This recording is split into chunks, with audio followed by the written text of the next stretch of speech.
Assalamualaikum warahmatullahi wabarakatuh. Waalaikumsalam. Kami dari kelompok 8 akan membahas tugas SPII tentang dinamika sejarah munculnya perguruan tinggi Islam di Indonesia.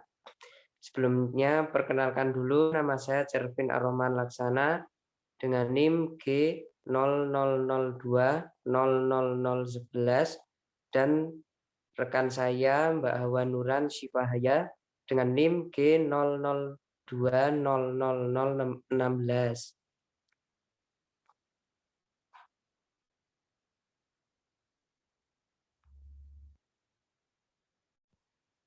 Pendahuluan.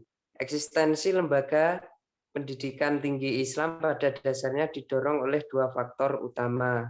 Pertama adalah faktor internal, yaitu di Indonesia telah berdiri perguruan tinggi umum, antara lain Sekolah Tinggi Teknik di Bandung pada tahun 1920, Sekolah Tinggi Hukum di Jakarta pada tahun 1920, dan Sekolah Tinggi Kedokteran di Jakarta pada tahun 1927.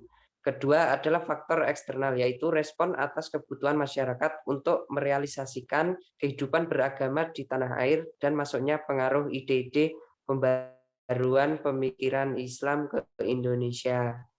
Kehadiran perguruan tinggi Islam di tengah masyarakat pada dasarnya merupakan perwujudan dan suatu cita-cita yang telah lama terkandung di hati sanubari umat Islam Indonesia. Hasrat untuk mendirikan semacam lembaga pendidikan tinggi Islam itu bahkan sudah dirintis sejak zaman penjajahan.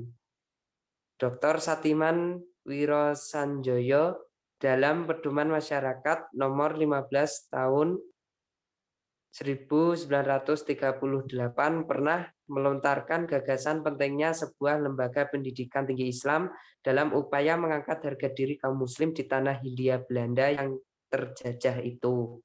Dikatakan oleh Satiman antara lain bahwa sewaktu Indonesia masih tidur, Onderwijs pengajaran agama di pesantren mencukupi keperluan umum. Akan tetapi setelah Indonesia bangun diperlukan adanya sekolah tinggi Islam. Apalagi dengan kedatangan kaum Kristen yang banyak mendirikan sekolah dengan biaya rendah dan dikelola oleh orang-orang yang berpendidikan tinggi. Maka keperluan akan adanya sekolah tinggi Islam itu semakin terasakan lagi, dan kalau tidak pengaruh Islam akan semakin kecil.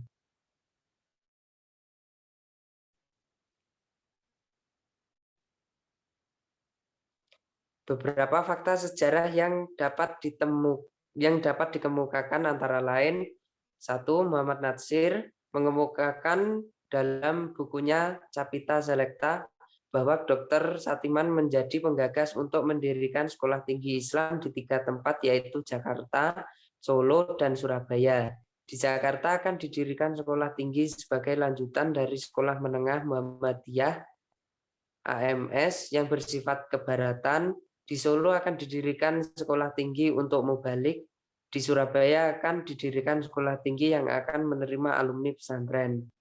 Mahmud Yunus mengemukakan bahwa di Padang, Sumatera Barat pada tanggal 9 Desember 1940 telah berdiri perguruan tinggi Islam yang dipelopori oleh Persatuan Guru Agama Islam (PGAI). Mahmud Yunus sendiri mengklaim bahwa perguruan tinggi Islam inilah yang pertama di Sumatera Barat, bahkan di Indonesia. Perguruan tinggi ini ditutup tidak lama setelah Jepang masuk ke Indonesia pada tahun 1941. Yang ketiga, dalam Kongres 2 Majelis Islam ala Indonesia MIAI yang berlangsung pada tanggal 2-7 Mei 1939, dalam salah satu agendanya adalah tentang perguruan tinggi Islam, akhirnya merealisasikan pendirian perguruan tinggi Islam di Solo yang dimulai dari tingkat menengah dengan nama Islamic Middle Bear School (IMS).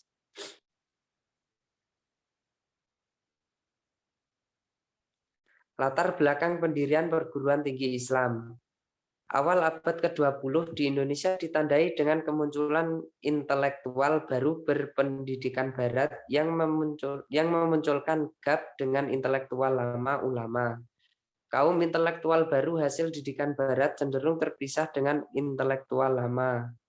Karena itu muncul gagasan di kalangan umat Islam Indonesia untuk mendirikan lembaga pendidikan Islam yang nantinya dapat melahirkan intelektual ulama atau ulama intelektual.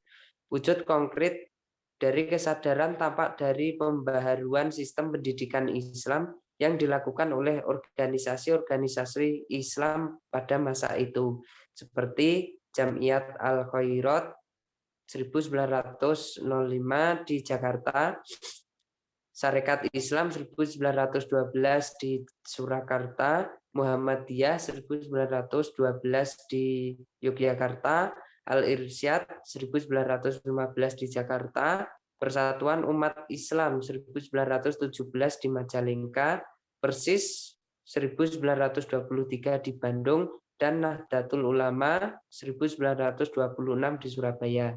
Meskipun tidak seragam dalam menerapkan pembaharuan, organisasi-organisasi Islam ini secara umum memperkenalkan sistem pendidikan yang baru di lingkungan masing-masing. Selanjutnya, ide untuk mendirikan lembaga pendidikan Islam ini akhirnya menjadi agenda pembicaraan dalam forum Kongres Al-Islam II Majelis Islam A'la Indonesia (MIAI) pada tahun 1939 yang terdiri 25 organisasi Islam anggota MIAI.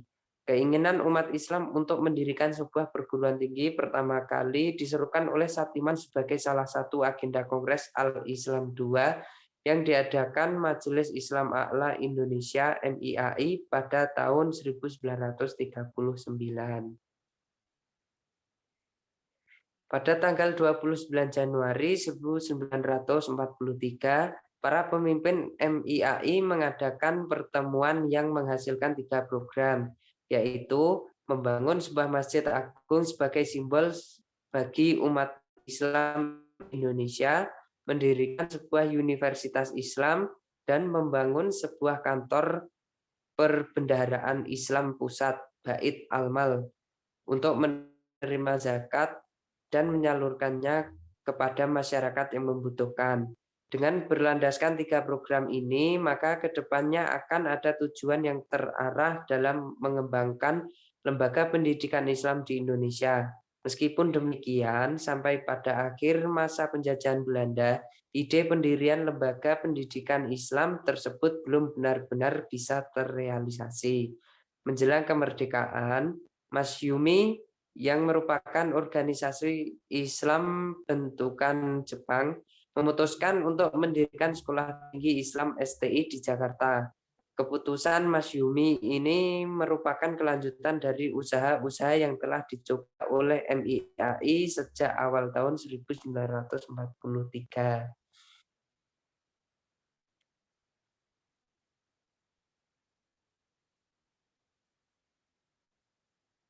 Berbeda dengan MIAI yang mendapatkan tekanan dari pihak Jepang, Masyumi lebih beruntung memiliki kedekatan dengan Jepang.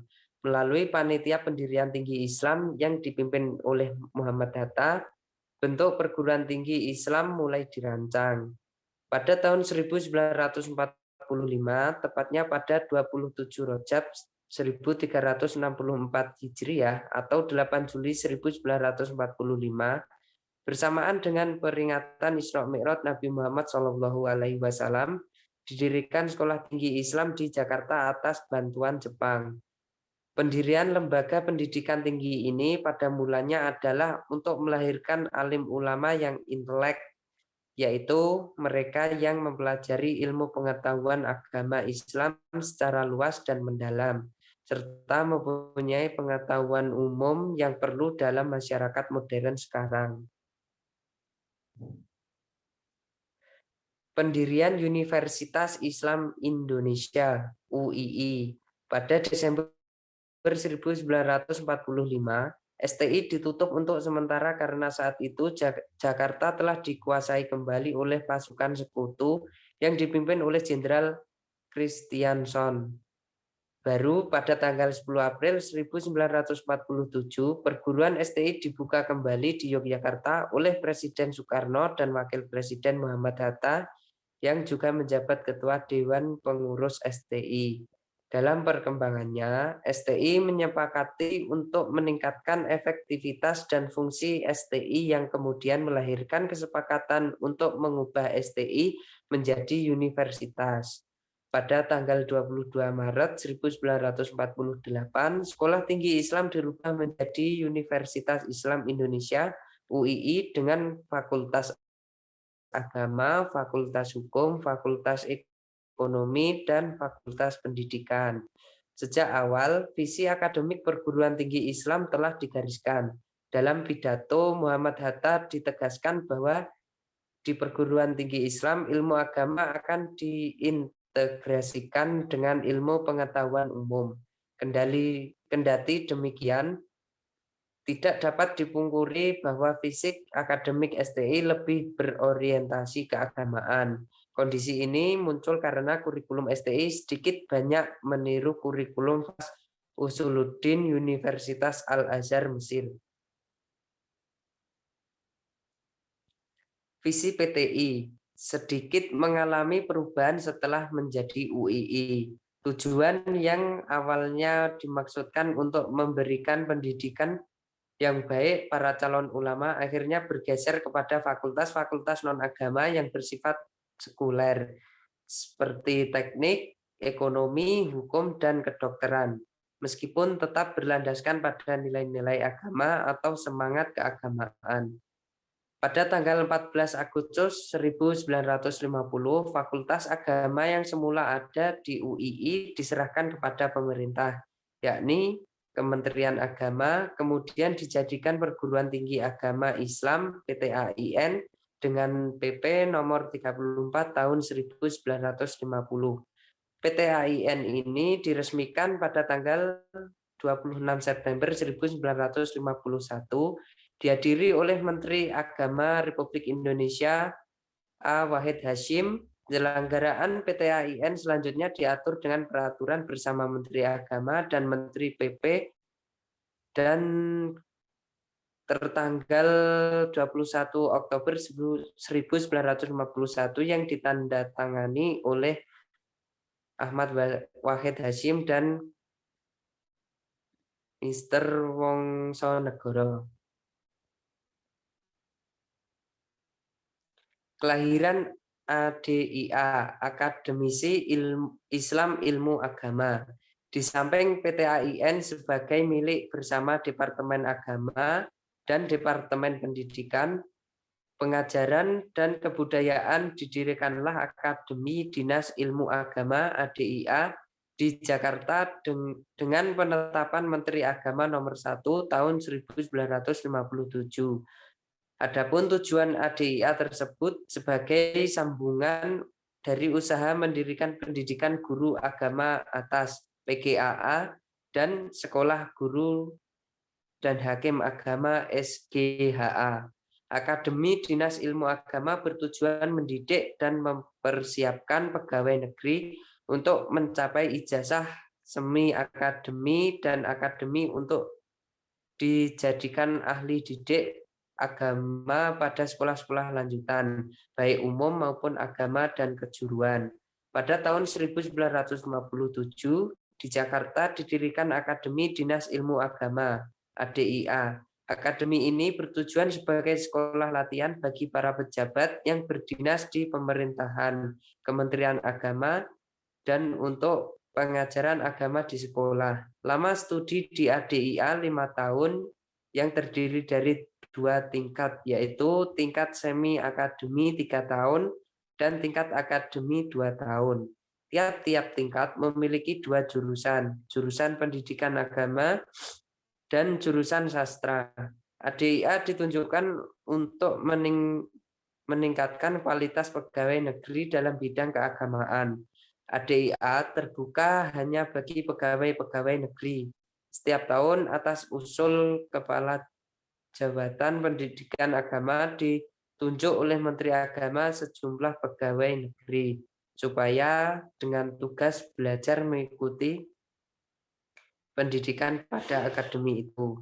Baik, selanjutnya akan dilanjutkan oleh rekan saya. Silahkan Mbak Wanuran untuk melanjutkan. Bismillahirrahmanirrahim. Di sini saya akan melanjutkan dari Mas Cervin ya. Nah, kelahiran IAIN atau Institut Agama Islam Negeri. Setelah memperhatikan situasi sosial kemasyarakatan waktu itu, PT AIN dan ADIA akhirnya dilebur menjadi satu lembaga PTI dengan nama Institut Agama Islam Negeri yang diresmikan pada tanggal 24 Agustus 1960 di Yogyakarta. Pada proses awal, terutama ketika STI, maka visi akademik mencakup dua hal, ilmu dan agama. Science and Religion atau ilmu agama dan ilmu umum. Religious and Secular Science. Walau dalam prakteknya, ilmu agama lebih dominan karena berorientasi ke Fakultas Usuluddin Universitas Al-Azhar. Setelah berdirinya PT AIN dan ADIA, dan kemudian menjadi IAIN, maka visi akademik lebih terfokus pada pengembangan ilmu agama. Bahkan secara tegas disebutkan bahwa perguruan tinggi itu berkiblat pada Universitas Al-Azhar Mesir. Sejak saat itu, PTI mengkhususkan kajiannya pada ilmu agama dalam arti sempit dan sekaligus menjadi bagian atau di bawah naungan Departemen Agama. Sedangkan perguruan tinggi umum berada di bawah naungan Departemen Pendidikan. Dengan kata lain, dikotomi ilmu agama dan ilmu umum terrefleksi juga dengan keberadaan Departemen Agama dan Departemen Pendidikan. Dan inilah fenomena umum di hampir seluruh dunia Islam sejak masa penjajahan Barat. Namun keadaan itu mulai beranjak berubah memasuki akhir tahun 1990-an atau awal tahun 2000-an. Pada masa ini diperkenalkan istilah IAIN with wider mandate atau IAIN dengan mandat yang diperluas. Sejak itu, IAIN yang semula berkonsentrasi pada ilmu agama mulai merambah bidang-bidang studi yang selama ini dikenal dengan ilmu umum. Akhirnya jurusan tadris di Fakultas Tarbiyah menjadi contoh amat jelas dalam hal ini. Visi dan orientasi akademik yang baru ini bisa dilihat misalnya pada Statuta IAIN Sunan Kalijaga tahun 2001. Melalui visi akademik ini jelas bahwa IAIN merupakan PTI yang konsentrasi pada ilmu agama, tapi sudah mulai memberi perhatian pada ilmu umum. Dalam statuta tersebut disebut dengan kalimat ilmu lain yang terkait. Kecenderungan ini bukan monopoli IAIN Sunan Kalijaga, tapi juga menjadi visi akademik sejumlah IAIN lainnya. Sebagai lembaga pendidikan tingkat institut, IAIN mengkhususkan pembelajaran sebagai lembaga pendidikan tinggi yang bertujuan untuk mendalami ilmu-ilmu agama. Setidaknya perkembangan puncak dari IAIN sebelum diantaranya beralih status memiliki 5 fakultas agama Islam. 5 fakultas agama, yaitu Fakultas Adab, Fakultas Dakwah, Fakultas Syariah, Fakultas Tarbiyah, dan Fakultas Usuluddin. Pengkhususan ini sesuai dengan amanat PP nomor 30 tahun 1990 yang disempurnakan dengan PP nomor 60 tahun 1999 tentang pendidikan tinggi yang membatasi ruang kerja dari sebuah lembaga pendidikan tinggi setingkat institut. Dalam bab 3 pasal 6 ayat 5 dijelaskan bahwa institut menyelenggarakan program pendidikan akademik dan atau profesional dalam sekelompok disiplin ilmu pengetahuan, teknologi, dan atau kesenian yang sejenis. Setelah melalui fase-fase perkembangan pendidikan tinggi Islam di Indonesia, hingga kini lembaga pendidikan tersebut dapat dikategorikan kepada 3 macam. 1, lembaga pendidikan tinggi Islam negeri, yakni UIN, IAIN, dan STAIN. Yang kedua, lembaga pendidikan tinggi Islam swasta yang berbentuk universitas. Lembaga ini dikembangkan berbagai fakultas, jurusan, serta program studi. Yang ketiga, lembaga pendidikan tinggi Islam swasta yang berbentuk institut dan sekolah tinggi. Kelahiran STAIN, Sekolah Tinggi Agama Islam Negeri. Sekolah Tinggi Agama Islam Negeri merupakan lembaga pendidikan tinggi Islam Indonesia. STAIN adalah lembaga baru setelah IAIN. STAIN juga tidak terlepas dari akar sejarah kemunculannya. Artinya STAIN sebagai institusi pendidikan Islam tidaklah lembaga yang dikonstruk tanpa latar belakang yang jelas, namun terbentuk seiring dengan perkembangan IAIN. Kehadiran STIN juga tidak memiliki pengaruh pada IAIN, dalam pengertian bahwa setelah STIN terbentuk, IAIN dihilangkan. Justru kemunculan STIN untuk memperkuat kelembagaan IAIN dalam mengembangkan pendidikan Islam untuk masyarakat. Pemerintah dalam hal ini, Departemen Agama nampaknya berusaha terus meningkatkan mutu IAIN yang ada di Indonesia. Berdasarkan keputusan Presiden nomor 11 tahun 1997 dan keputusan Menteri Agama Republik Indonesia nomor 285 tahun 1997, maka dari 38 buah seluruh fakultas cabang yang masih ada di daerah statusnya menjadi sekolah tinggi agama Islam negeri. Dengan adanya keputusan ini, maka seluruh STIN bebas mengembangkan diri karena tidak lagi dikendalikan oleh IAIN. Bahkan sudah ada beberapa STIN berubah statusnya menjadi IAIN, seperti STIN Serang, dan bahkan ada yang menjadi UIN seperti STIN Malang berubah menjadi UIN Malang. Hal senada dikatakan Muhammad Raqib pada 1997. Fakultas-fakultas di daerah tersebut kemudian dimandirikan menjadi Sekolah Tinggi Agama Islam Negeri, yang kadang disebut dengan IAIN Mini. Perubahan ini merupakan gejala positif bagi STIN meskipun masih sering dipertanyakan statusnya dalam sistem pendidikan Islam di Indonesia. Kemunculan Universitas Islam Negeri atau UIN. Universitas Islam Negeri UIN adalah bentuk perguruan tinggi Islam negeri di Indonesia yang menyelenggarakan pendidikan akademik pada sejumlah disiplin ilmu pengetahuan, termasuk ilmu pengetahuan di luar studi keislaman. UIN merupakan salah satu bentuk perguruan tinggi Islam selain Institut Agama Islam Negeri IAIN dan Sekolah Tinggi Agama Islam Negeri atau STIN. Cikal bakal UIN adalah IAIN yang dibentuk oleh pemerintah pada tahun 1960 di kota Yogyakarta dengan nama IAIN Al-Jamiah Al-Islamiyah Al-Hukumiyah, yakni gabungan dari Perguruan Tinggi Agama Islam PTIN Yogyakarta dan Akademisi Dinas Islam Akademi Dinas Ilmu Agama ADIA Jakarta. Sejak tahun 1963 berdirilah cabang-cabang IAIN yang terpisah dari pusat. Pendirian IAIN terakhir adalah IAIN Sumatera Utara di Medan pada tahun 1973. Perubahan relatif fundamental mulai muncul dengan lahirnya Universitas Islam Negeri atau UIN. UIN ini merupakan hasil transformasi IAIN yang secara kelembagaan merupakan institut menjadi universitas. Hingga kini telah terdapat 17 UIN dan 23 IAIN. Sebagai sebuah lembaga universitas, UIN tidak lagi seperti IAIN. Universitas tersebut tidak hanya menekuni ilmu agama, tapi juga ilmu umum. Prodi-prodi ilmu agama berada di bawah naungan Departemen Agama, sementara prodi-prodi umum berada di bawah naungan Departemen Pendidikan Nasional. Perkembangan ini menarik untuk dicermati, karena memberi gambaran semakin jelas pentingnya pendidikan satu atap yang sudah didengungkan sejak lama oleh sejumlah pakar pendidikan di Indonesia. Apabila pemerintah sudah berhasil menjadikan satu atap, peradilan agama dengan peradilan umum juga peradilan lainnya, maka tinggal diteruskan ke arah pendidikan satu atap, sehingga dapat terhindar dari kebingungan birokrasi sebagaimana yang dialami selama ini. Perkembangan terakhir dari PTI yang berupa UIN tersebut bukan merupakan perkembangan sesaat dan tiba-tiba, tetapi merupakan hasil dari pergulatan panjang umat Islam di Indonesia. Pada abad ke-21, sejumlah IAIN berubah nama menjadi Universitas Islam Negeri karena memiliki fakultas dan jurusan di luar studi keislaman. IAIN Syarif Hidayatullah di Jakarta adalah IAIN yang pertama kali berubah nama menjadi UIN. Jika pada tahun 2000 tercatat masih terdapat 14 IAIN di Indonesia, saat ini 6 diantaranya telah berubah menjadi Universitas Islam Negeri. Berikut adalah daftar Universitas Islam Negeri di Indonesia. Dahulu berstatus IAIN dan STAIN, yaitu UIN Syarif Hidayatullah di Jakarta, yang kedua UIN Sultan Syarif Qasim di Pekanbaru, yang ketiga UIN Sunan Gunung Jati di Bandung, yang keempat UIN Sunan Kalijaga di Yogyakarta, yang kelima UIN Maulana Malik Ibrahim di Malang, yang keenam UIN Sultan Alauddin Makassar.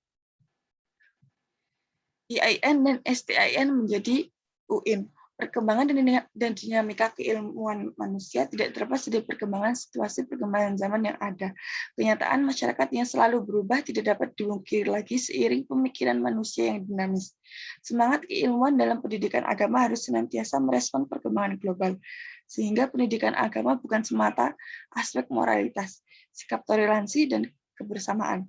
Tujuan jangka panjang rahmatan lil alamin, namun semangat keilmuan yang akan dibangun di masa mendatang dengan bertitik pangkal pada spirit agama dan etos kerja keilmuan yang telah diajarkan dalam setiap agama.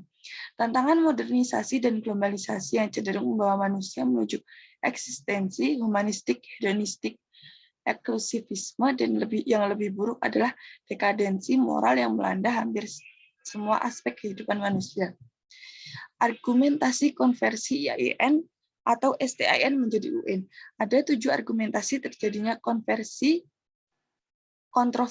IAIN dan STIN menjadi UN. Dan argumentasi ini lahir untuk mengemukakan aspek-aspek yang melatar belakangi konversi PTKIN di Indonesia dan melihat perjalanan PTKIN dalam pentas sejarah bangsa Indonesia. Adapun argumentasi perubahan kelembagaan PTKIN tersebut yaitu politik, sosial ideologis, kelembagaan, dunia kerja, keilmuan, pembangunan bangsa dan negara, kompetisi global, dan prinsip keterbukaan. Yang terakhir adalah penutup. Umat Islam Indonesia mendirikan perguruan tinggi Islam pertama yakni STI atau Sekolah Tinggi Islam di Jakarta pada tahun 1945. Kemudian STI ditransformasi menjadi UII atau Universitas Islam Indonesia. Didirikan pada tahun 1948 di Yogyakarta. Selanjutnya, pemerintah mendirikan PTIN, Perguruan Tinggi Agama Islam Negeri, pada tahun 1951 di Yogyakarta dengan menegerikan Fakultas Agama Islam pada UII. Di samping itu, pemerintah mendirikan ADIA, Akademi Dinas Ilmu Agama di Jakarta pada tahun 1957. Hasil perkawinan kelembagaan antara PTIN dan ADIA diberi nama IAIN atau Institut Agama Islam Negeri atau Al-Jamiah Al-Islamiyah Al-Hukumiyah. Didirikan pada tahun 1960 di Yogyakarta. Cabang-cabang IAIN di daerah ditingkatkan status oleh pemerintah pada tahun 1997 menjadi STIN atau Sekolah Tinggi Agama Islam Negeri. Pada tahun 2002, di mana IAIN dan STIN dikonversi menjadi UIN. Setidaknya ada 7 argumentasi yang memotivasi terjadi konversi IAIN dan STIN menjadi UIN. Tentu argumentasi ini lahir untuk mengemukakan aspek-aspek yang melatar belakangi konversi PTKIN di Indonesia dan melihat perjalanan PTKIN dalam pentas sejarah bangsa Indonesia. Adapun argumentasi perubahan kelembagaan PTKIN tersebut yakni politik, sosial ideologis, kelembagaan, dunia kerja, keilmuan, pembangunan bangsa dan negara, kompetisi global, dan prinsip keterbukaan. Sekian presentasi dari kelompok 8, dari kami kelompok 8. Jika ada salah kata, kami minta maaf. Syukron. Nun wal qalam wa ma yasturun. Wassalamualaikum warahmatullahi wabarakatuh.